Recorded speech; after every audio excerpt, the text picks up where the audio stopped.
Hi అండి, బాగున్నారండి? నేనైతే చాలా బాగున్నానండి. అలాగే ఈరోజు జావ కాస్తున్నానండి.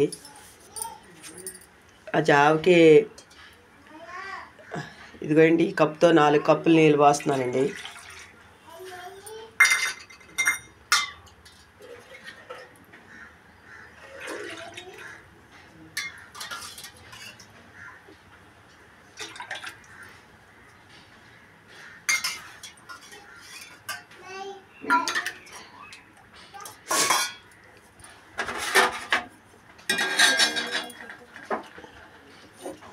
అలాగే ఈ జావ ఎలా కాస్తున్నానంటే సిరిధాన్యాలండి. మొత్తం కొర్రలు, ఆరికలు,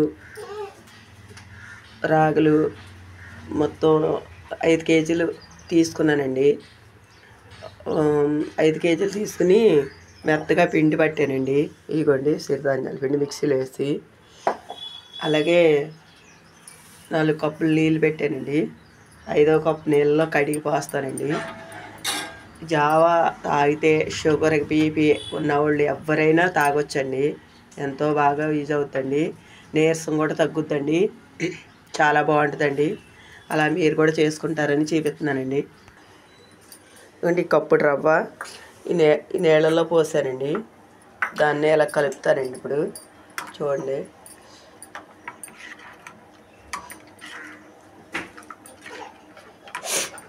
పడిపోయింది మౌని.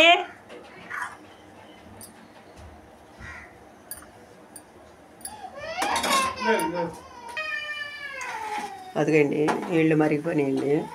ఇవ్వండి పోస్తున్నాను.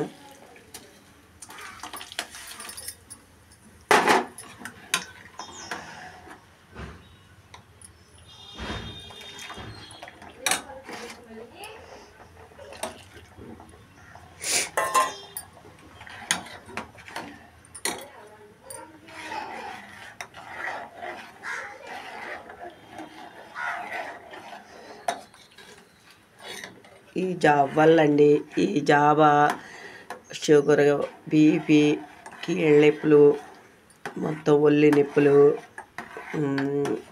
థైరాయిడ్ అన్నిటికి చాలా బాగా ఉపయోగపడతాయి అంటండి.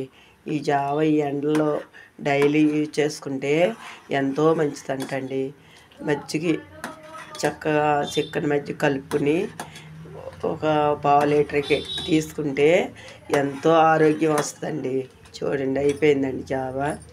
చూడండి,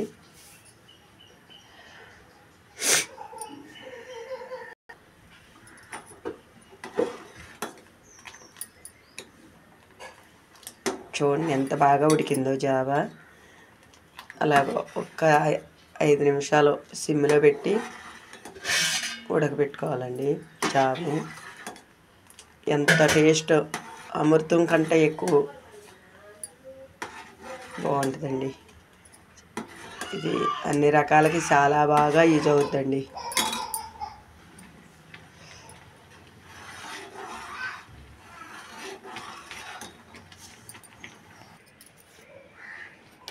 ఇదిగోండి తగినంత సాల్ట్ అండి.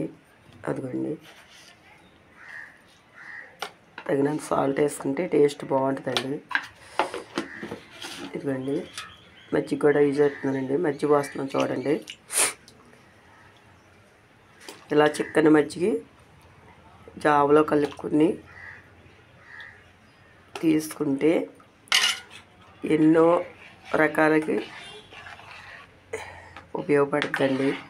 మీరు కూడా ఇలా యూజ్ చేసుకుంటారని మనం చేసుకుంటున్నాను. నా వీడియో నచ్చితే కనుక ఒక లైక్ చేయండి.